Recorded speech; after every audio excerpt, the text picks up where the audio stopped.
Télématin avec les montagnes du Jura.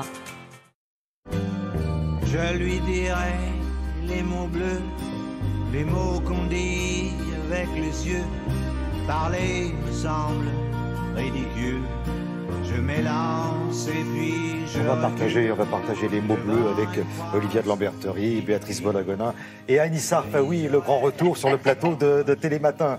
Les mots bleus, ce seront les mots bleus, peut-être pas, je ne sais pas, de Virginie Despentes et l'aventure, le troisième tome des aventures de Vernon Subutex. Chez Grasset, ça fait plus de 2 ans qu'on les attend, nous, les fans. Et là, ça fait 15 jours qu'à peu près tous les jours, quelqu'un me dit comment il est le nouveau Vernon Subutex. Alors, je vous le dis tout de suite, il est remarquable.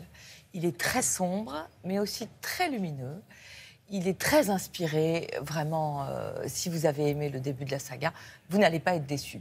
Alors après, c'est compliqué parce qu'il ne faut pas que j'en dise trop pour ceux qui ont lu les 2 premiers tomes, pas trop peu pour ceux qui ne les ont pas lus, parce que si vous ne l'avez pas lu, il faut commencer par le début. Oui. Vous commencez par le 3, vous commencez par le 1 que vous trouvez en livre de poche. Et honnêtement, si vous ne l'avez pas lu, il faut y aller parce que je pense que c'est le projet romanesque le plus intéressant des 3 dernières années.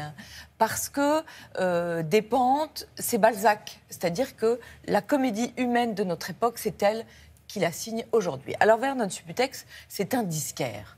Dans le premier tome, il perd malheureusement sa boutique, son argent, un peu tout. Et le premier tome, c'était son errance du canapé de ses amis en canapé de ses amis, puisqu'il n'avait plus de domicile. Et c'était très intéressant parce que ça permettait à Despentes de faire vraiment une sorte de tableau de toutes les strates de la société, parce qu'il allait aussi bien chez un producteur. Voilà, à travers les amis, quoi. Exactement. Et puis, en même temps, il y avait une histoire qui se nouait, qui était qu'il y avait un rocker, Alex Bleach, qui mourait en laissant des bandes enregistrées avec des propos assez compromettants pour un producteur qui sans doute n'avait pas du tout envie qu'on sache qu'il avait tué une ancienne star du X. Donc vous avez à la fois l'histoire de Vernon et puis en même temps vous avez une intrigue très tendue qui va donner lieu à une vengeance, à un certain nombre de choses très violentes. Et puis, dans le deuxième tome, Vernon avait disparu et ses amis se regroupaient tous ensemble et il y avait une sorte de bande. Le deuxième était assez poétique, j'avais trouvé, qui cherchait comme ça Vernon Subutex. Le troisième, celui-là, c'est un peu, je dirais, le temps de l'utopie et puis après de la dévastation. C'est un tome très sombre. L'utopie, c'est que Vernon Subutex invente ce que Virginie Despentes a nommé des convergences, des groupes. Tous les amis se regroupent ensemble. Vous n'avez pas le droit d'avoir de téléphone, pas d'internet, pas d'écran, pas de drogue, juste avec de la musique. Et pourtant, ces gens rentrent dans une espèce de transe, comme ça, sans rien d'autre que la musique. Ce qui tendrait à prouver que dans ce volume-là, finalement, la seule chose fondamentale, la seule chose belle qui reste dans notre société, c'est la musique. C'est d'ailleurs un livre qui est écrit sous le règne de David Bowie. Après, je ne vais pas vous raconter parce que ça serait vraiment un péché. Ce que j'adore dans ce livre, c'est que c'est très sombre, mais parce que l'époque est très sombre. Des attentats contre Charlie Hebdo jusqu'au score du FN, honnêtement, il n'y a pas tellement de raison de rigoler. Mais Despentes illumine tout ça de personnages absolument magnifiques.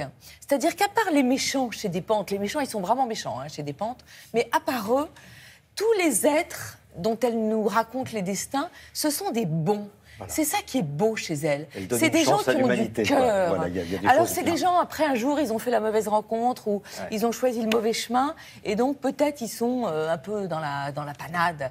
Mais vraiment, ce sont des belles personnes dont elle nous parle. Et puis, personne ne parle aussi bien que Virginie Despentes de ce que c'est que d'être une femme aujourd'hui et des rapports entre les hommes et les femmes. Ça, c'est tout à fait remarquable. Il y a un personnage qui s'appelle Aïcha. Alors, je sais que Subutex, c'est fini, c'est le 3e tome, la trilogie est terminée, mais je pense que vraiment, un jour ou l'autre, elle pourrait nous retracer la fin de cette jeune Aïcha. C'est chez Grasset et c'est tout à fait exceptionnel. Feuilleton. Pour conclure, ce livre est intéressant aussi, c'est autre Ah, chose. formidable. Alors, Feuilleton, c'est une revue pas très connue qui rassemble ce qui sort de meilleur dans le monde entier de reportages, de fiction, de nouvelles. Ce numéro-là, autant vous le dire, vraiment est très très riche. Vous avez par exemple un texte de 1902 d'une Américaine qui vient du Montana et qui, en 1902, écrit une sorte de texte totalement libre où elle raconte comment elle aime voler. On a l'impression que ça a été écrit hier, on dirait de l'autofiction, c'est dingue. Et puis le texte d'après, Arthur Miller. Arthur Miller, il vient de rompre avec Marilyn Monroe. Il est désespéré, il recherche l'anonymat. Il s'installe au Chelsea Hotel à New York et il raconte sa vie dans cet hôtel mythique où il dit même dans l'ascenseur, quand vous rentriez, ça sentait là. Vous pouviez devenir drogué rien qu'en respirant l'air de l'ascenseur tellement ça sentait la marijuana. Après, vous avez un reportage dingue d'un journaliste qui a voulu comprendre l'origine de la guerre en Syrie. Vous savez, en 1914, il y a une origine, c'est l'assassinat de l'archiduc. Là, il a découvert qu'en 2011, il y a un jeune homme de 14 ans dans un village du sud de la Syrie qui fait un graffiti anti-Bachar sur un mur. Du coup, il est arrêté et avec sa bande d'amis, il disparaît, ils sont arrêtés et torturés. Et là, les habitants du village, ils disent stop, il y en a assez.